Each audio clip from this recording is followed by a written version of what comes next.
Esta semana, un resumen de lo acontecido en España y el mundo.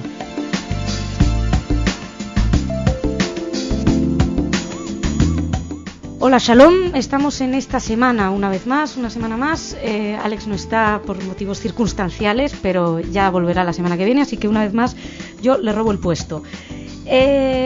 Tenemos hoy con nosotros a Aurora Mínguez, que es periodista de Radio Nacional, analista política. Hola, Aurora. Hola, Shalom. Shalom, bienvenida por segunda vez ya. Exacto. Pues es un honor. Y tenemos también aquí a un colaborador habitual, que es Daniel Querub. Hola, Dani. Hola, Masha. ¿Qué tal? Todo bien. Pues genial. Oye, muchísimas gracias también a ti por venir. Y ustedes no adivinan de qué vamos a hablar hoy. Vamos a hablar, para variar, de la desconexión. Pero más que hablar de la desconexión en sí, hoy vamos a tener un poco un espacio hipotético. Vamos a hablar de futuribles, vamos a intentar averiguar qué incógnitas se nos abren a raíz de ahora de este problema, de los problemas que se presentan. Y bueno, para empezar, yo quería preguntarte, Aurora, tú estuviste en junio en Gaza. Sí, fue un viaje al que fui invitada por la Embajada de Israel en España, y tuvieron la osadía y la amabilidad al mismo tiempo de llevarnos a un grupo de periodistas, algunos de ellos bastante críticos con el régimen israelí, a visitar 3 colonias de lo que es el complejo de Gush Katif, que acaba de ser desalojado. Y fue realmente una visita muy interesante, porque nos dieron oportunidad de hablar sin ningún tipo de limitación ni de censura con varios colonos, sobre todo con una mujer norteamericana que prácticamente se ha convertido para la prensa anglosajona en la portavoz de todos los colonos, una mujer de Brooklyn, que llevaba 30 y tantos años viviendo en Gush Katif, y que hablaba de su experiencia terrible de haber levantado allí una casa, de haber hecho una familia, de ver crecer a sus hijos en medio de esos campos que poco a poco se iban convirtiendo en vergeles. Esta señora, por ejemplo, se llama Anita, había estudiado biología y se ha especializado en criar, se había especializado en criar en invernaderos todo tipo de vegetales ecológicos. Y nos explicaba lo que ella consideraba una tragedia, porque decía: mi familia se salvó del Holocausto, mis hijos los he querido criar en esta tierra prometida. Algunos de mis vecinos eran colonos que fueron ya hace 20 años desalojados del Sinaí y que habían encontrado aquí la oportunidad de rehacer sus vidas, y ahora vamos a vivir una nueva evacuación, un nuevo exilio. Esta vez no son los nazis los que nos echan, sino que son los propios judíos. Había una carga, por supuesto, fuerte de amargura y también de desilusión por lo que ellos consideraban, y no solamente esta señora, sino otras personas con las que hablamos, con las promesas incumplidas del gobierno. En esos momentos, en el mes de junio, los colonos no sabían muy bien dónde iban a vivir, y hoy día me parece que algunos de ellos tienen todavía enormes incógnitas con respecto a su futuro. Sí, hay muchos conflictos. Hay alguna gente que está situada momentáneamente en algunas zonas de Israel, pero no saben aún cuál es su destino definitivo. O incluso viviendo en caraván, ¿no? En una especie de hogares móviles. Que claro, estas personas, si vives como ellos vivían, en chalés prácticamente unifamiliares de 200, 300 metros cuadrados con tu jardín, algunos de ellos con piscina, con bastantes comodidades, todo ello, por supuesto, con el sudor de su trabajo, de buenas a primeras, verte obligado a vivir en una van móvil, pues claro, no deja de ser una experiencia que para nosotros también sería igualmente dura, ¿no? Bueno, es interesante ver cómo te ha llegado hondo el mensaje, más que el mensaje, lo que es la tragedia también de los colonos, de la que muchas veces nosotros nos hemos olvidado, porque estamos más pendientes del tema político, de la desconexión, y no nos damos cuenta de que hay una tragedia, existe una tragedia humana, y al mismo tiempo existe naturalmente un problema político del que, por supuesto, vamos a ver para dónde ve. Yo creo que de algún modo, cuando tú estuviste hace 2 meses ya, sí que se veían venir unas tormentas y se avecinaban grandes truenos y iba a ser muy problemática. Teníamos mucho miedo de la respuesta de los colonos, y sin embargo da la sensación de que esta desconexión ha transcurrido, salvo algunos casos concretos, sin mayores daños físicos en todo caso. Dani, tú a lo mejor te animas a hacer un pequeño balance de esta desconexión ahora. Sí, es verdad lo que comentas. Todo parecía indicar que iba a ser una tormenta muchísimo más fuerte por las palabras, por lo que decían todos los líderes de los colonos, que llamaban incluso las armas. Al final, pues bueno, se han dado cuenta que los soldados que venían a echarles simplemente estaban cumpliendo su trabajo y era una cuestión prioritaria para el país, y por supuesto se han negado a hacerlo de forma fácil, pero desde luego no han llegado a más. Eso es muy importante. Yo, por ejemplo, no estoy nada de acuerdo en lo que hablaban los colonos. Creo que mezclar holocausto con esto no tiene nada que ver. Es verdad que es una tragedia, es verdad que para la gente son 30 años viviendo en el mismo sitio y te echan de tu casa, pero desde luego comparar con el holocausto es terrible. O sea, estamos siempre pidiendo a la gente que no lo haga y somos los primeros que lo hacemos. Entonces, sobre todo, yo creo que hay que tratar de diferenciar, es muy importante. Esa comparación que hicieron ellos, yo creo que era realmente veían que era su única arma para hacer daño de algún modo, un daño moral. Sí, pero están haciendo un daño a Israel a los ojos del mundo entero, porque al final estás diciendo, si tú hablas del holocausto tan sencillamente, no me digas a mí que no lo haga.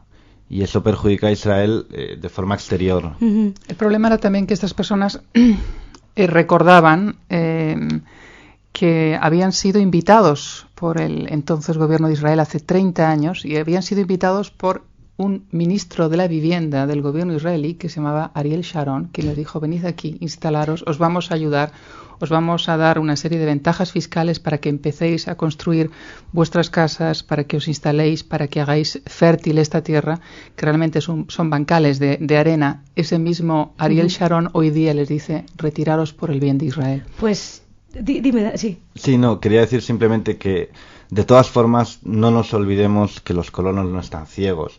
Los colonos leen la prensa, escuchan la radio, ven la televisión, saben de la actualidad y sabían perfectamente que eran tierras que el día de mañana, si se quería negociar una paz con los palestinos, es muy posiblemente iban a tener que irse.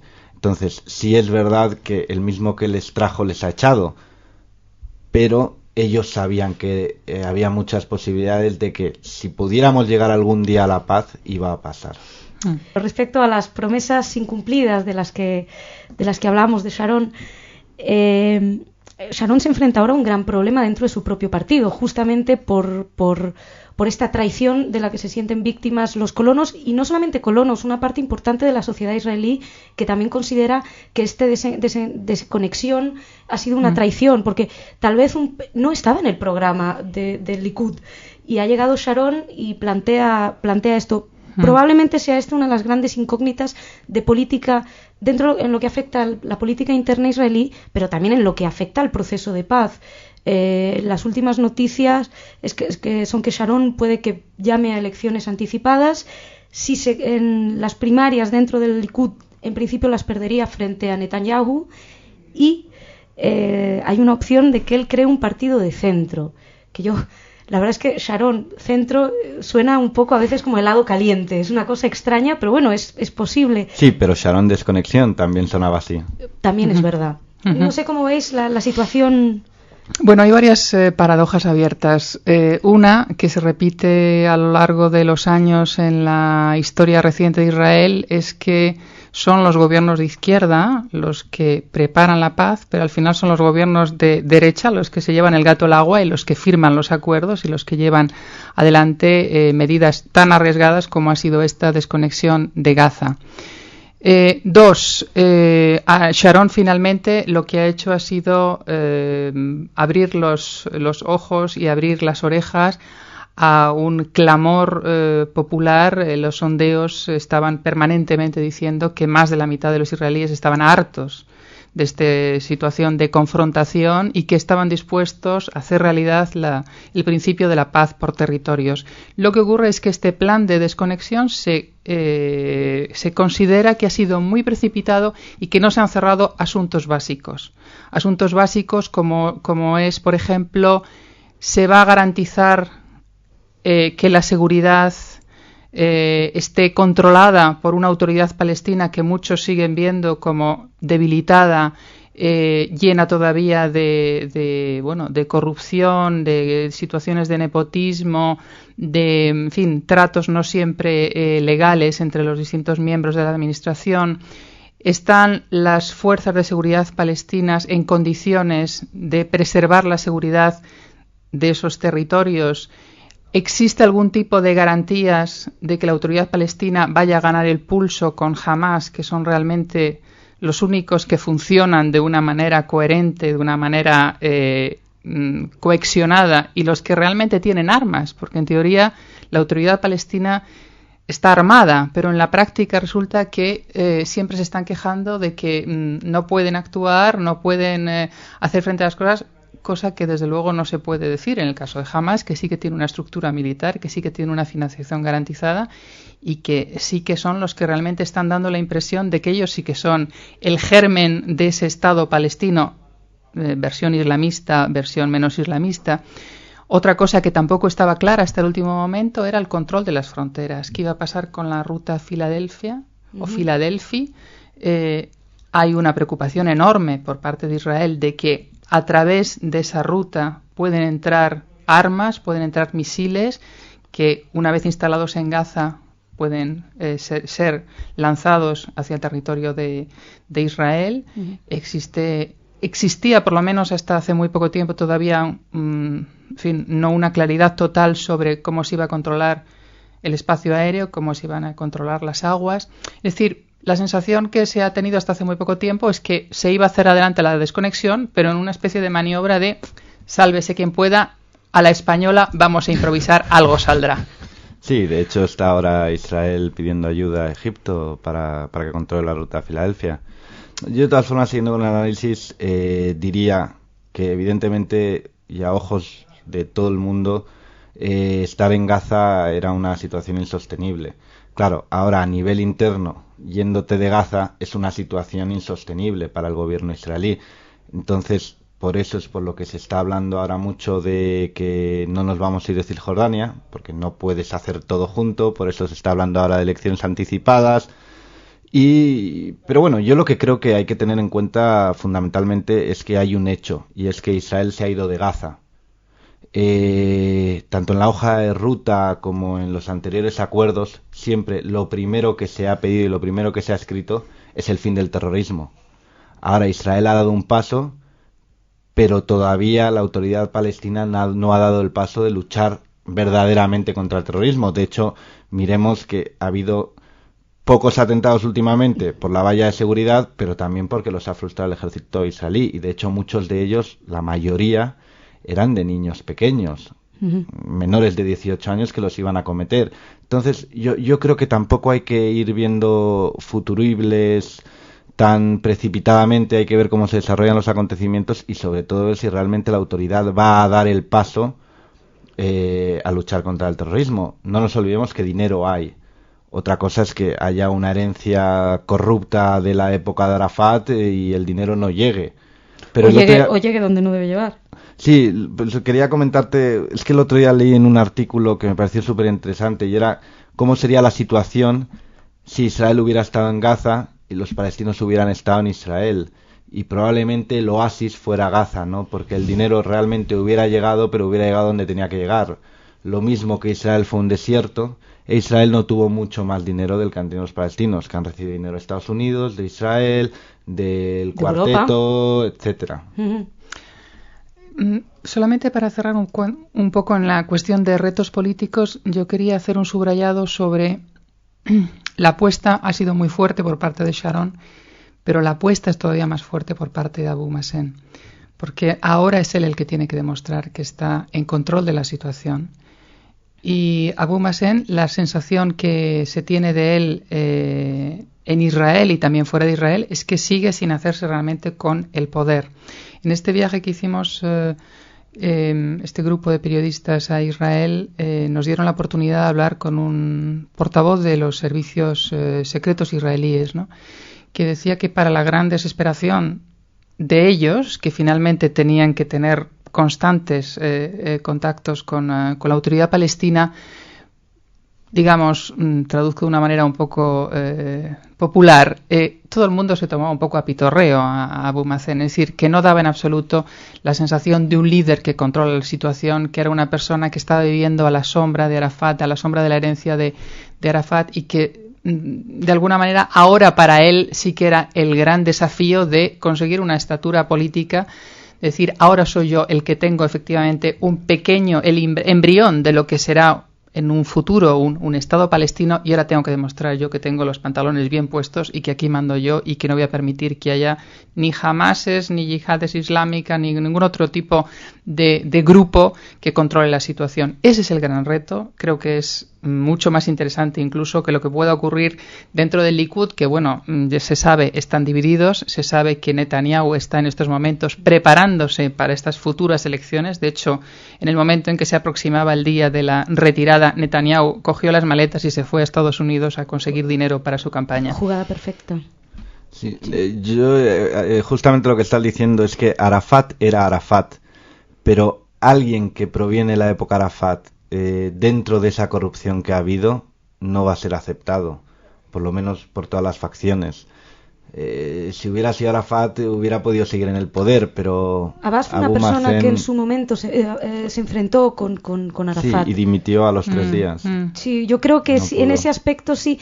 Claro, el problema es que la figura de Arafat en sí no ha sido revisada por el propio pueblo palestino. Todavía sigue siendo para ellos un héroe. Bueno, es el fundador, y el fundador siempre tiene una categoría especial por encima de todo, pero otra persona que viene de esa corrupción que ya ha desvelado Hamas y muchos otros organismos, y no es el propio Arafat, no va a ser tan bien aceptado por la sociedad. De todos modos, perdonadme que plantee una duda respecto a los problemas de Abbas. Abbas o cualquier otro dirigente político palestino se enfrenta a un país cuyo 61%, bueno, a un pueblo cuyo 61% vive por debajo del umbral de la pobreza.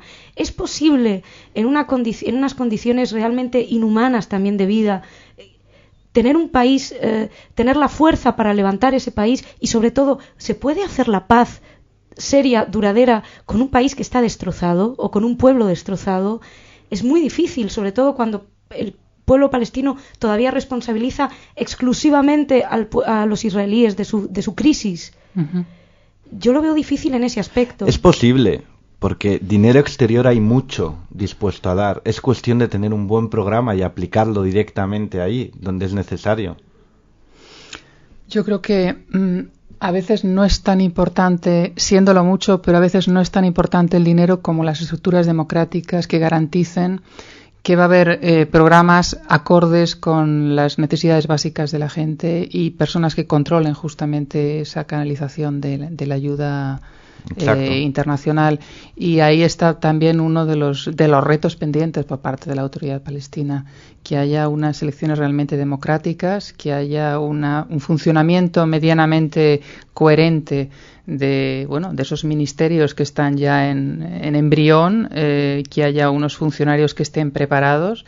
Creo que por parte de la Unión Europea se está dispuesto a prestar toda la ayuda para la formación de los palestinos que se consideren llamados a contribuir al crecimiento, a la puesta en marcha de este país, que yo creo que todavía queda mucho, ¿no?, para hablar de país palestino, ¿no? Sí, perdona, es que el gran dilema de lo que tú comentas es si hay realmente unas elecciones completamente libres y democráticas, y si ganara Hamas, ¿qué pasaría?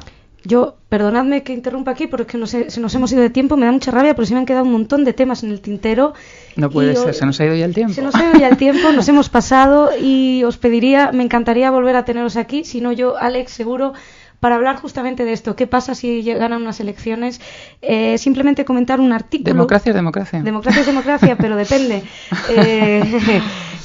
¿Quién lucha contra la democracia? Pues, esto es un debate. La democracia puede llevar a un gobierno no democrático. Por ejemplo, recuerdo un texto de un artículo que publicó El País, un artículo de opinión de Felipe González hace muy poco, donde González decía que este era el momento de la paz, un momento de esperanza, y que si realmente esto no se cumple, estamos en un verdadero problema, porque en el 93 fue Oslo, más de 10 años después, muchísimos miles de muertos. esperemos que no tiremos por la borda. Si queréis un rápido juego de astrología, ¿qué va a pasar? Muy rápido, por favor. Dani, tú primero. Te decía antes que no me gustan los futuribles, no sé lo que va a pasar, todo va a depender en primera instancia actualmente del gobierno palestino, de si va a mover pieza, y si lo hace habrá que ver el gobierno que esté en ese momento en Israel, si va a seguir adelante, si se desconectaría de Cisjordania y hasta dónde llegaría.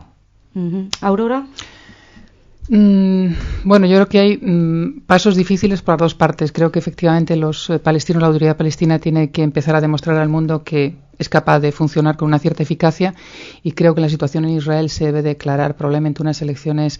Sharon necesita una ratificación vía elecciones del paso que ha dado, que ha sido un paso difícil y que algunos dicen que ha sido un paso justamente dado para hacer que la gente se olvide de los escándalos de corrupción que afectan a la propia familia Sharon. Pero en todo caso creo que sería bueno que Sharon viera ratificada en las urnas esta decisión que ha llevado a cabo, y ver si efectivamente el Likud de una vez por todas se aclara sobre cuál es su líder natural o su líder circunstancial.